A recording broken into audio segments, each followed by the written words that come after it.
The Washington Commanders' defense is undergoing a total identity crisis, and if you aren't paying attention to the signals coming out of OTAs, you are going to be completely blindsided when the season kicks off.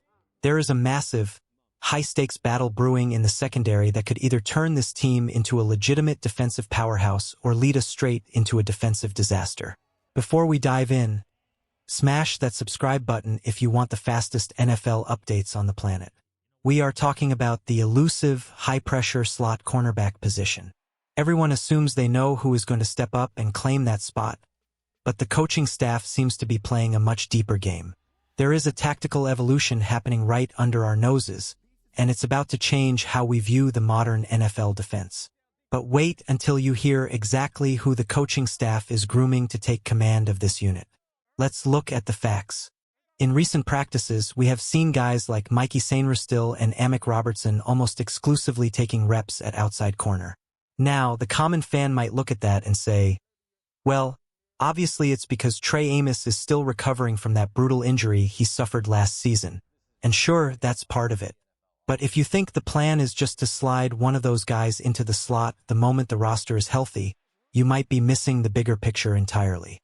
The NFL has changed.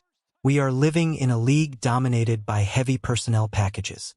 When offenses are consistently trotting out 12 and 13 personnel, meaning multiple tight ends, that small, speed-based slot corner becomes a massive liability. They get bullied by bigger bodies, blocked out of the play, and suddenly the run defense collapses. The modern defensive philosophy, especially the one being imported by new coordinator Dante Jones, is leaning heavily toward the big nickel archetype. You need a guy who is built like a linebacker but moves like a defensive back. Think about the standard being set. Look at what successful teams are doing across the league. They aren't looking for the smallest guy on the field. They are looking for versatile, physical hybrids who can stuff the run and hold their own in coverage. Who is actually to blame if the secondary gets carved up this year because we stuck to an outdated philosophy? Do we need to gamble on size, or do we prioritize pure speed? Drop a name in the comments below and tell me who you think should be patrolling the middle of the field. We have 4 names that keep popping up when you look at the big nickel puzzle. You have the incumbents Quan Martin and Will Harris, and then you have the traditional cornerbacks Sainristil and Robertson.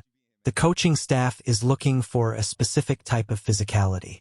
Quan Martin stands at 195 pounds, and Will Harris is even bigger at 206 pounds. When you compare that to the lighter frames of Sainristil and Robertson, it becomes clear why the coaching staff is experimenting. Martin, in particular, is a fascinating case. He played significant slot snaps in college, and the move back to that position could be exactly what this defense needs to unlock his full potential.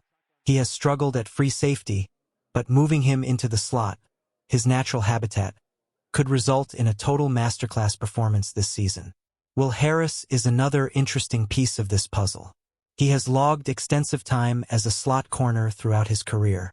If the goal is to have a true third safety, who can act as an enforcer in the middle, Harris fits that mold perfectly. But what happens when the game turns into a track meet? On clear passing downs, you don't need that extra mass. That's when I expect to see the agility of Sainristil and Robertson back on the field. The brilliance of this upcoming season won't be in one guy starting every snap. It will be in the interchangeability. I'm expecting to see a lot of post-snap rotation. You'll see guys shifting from deep alignments down into the slot, forcing opposing quarterbacks to guess where the pressure is coming from. If the Commanders can master this, it's going to be a nightmare for any offense that has to play them. But there is so much more to talk about regarding the offensive side of the ball, specifically how the team is using cutting-edge technology to accelerate the growth of our young quarterback.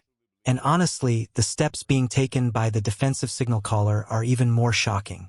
If you've been keeping a close eye on Jaden Daniels, you've probably noticed the GoPro mounted on his helmet during these recent practice sessions. Now, some old-school observers might roll their eyes at this, but you need to wake up. This isn't just for show. This is a tactical masterclass in mental preparation. We know Daniels is a huge proponent of VR training. This is how he went from being a talented athlete in college to a legitimate processor who understands defenses at an elite level. By combining high-definition practice footage with virtual reality mental reps, he is squeezing 2 or 3 years of experience into a single offseason. It is revolutionary. While other teams are doing things the traditional way, the Commanders are using every tool at their disposal to gain a competitive advantage. It's about building a football IQ that is light years ahead of the competition. But it's not just the quarterback who is stepping up. One of the most intense developments at OTAs has been seeing Sonny Styles sporting the green dot on his helmet. For those who aren't familiar with the terminology, that green dot identifies the player who is in constant communication with the coaching staff. It's the defensive signal caller. Giving that responsibility to a rookie is a massive gamble, but it's a sign of immense trust from the coaching staff. People are worried about the pressure, but let's look at the reality. College football has evolved. The days of linebackers just hitting people are over.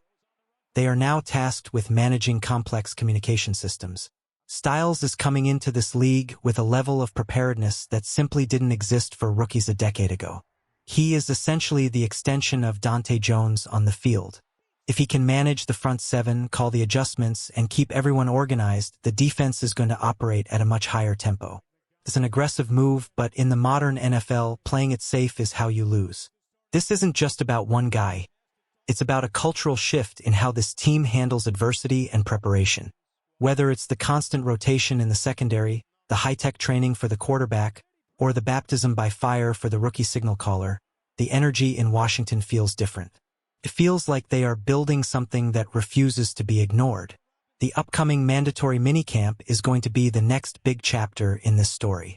We are going to find out who really has the grit to hold down these positions when the pads come on and the intensity gets dialed up. If you are a real one and you've stuck with us through this deep dive, you know exactly how critical these next few weeks are. Type real ones in the comments section so I can see who is truly locked in for the season ahead. We are going to be tracking every single rep, every single winner, and every single disaster that happens during this training schedule. This is the year the narrative shifts for this team. We are done with the excuses and the uncertainty. We are looking at a roster that has the potential to be truly disruptive, provided they can piece this secondary puzzle together and get these young stars up to speed.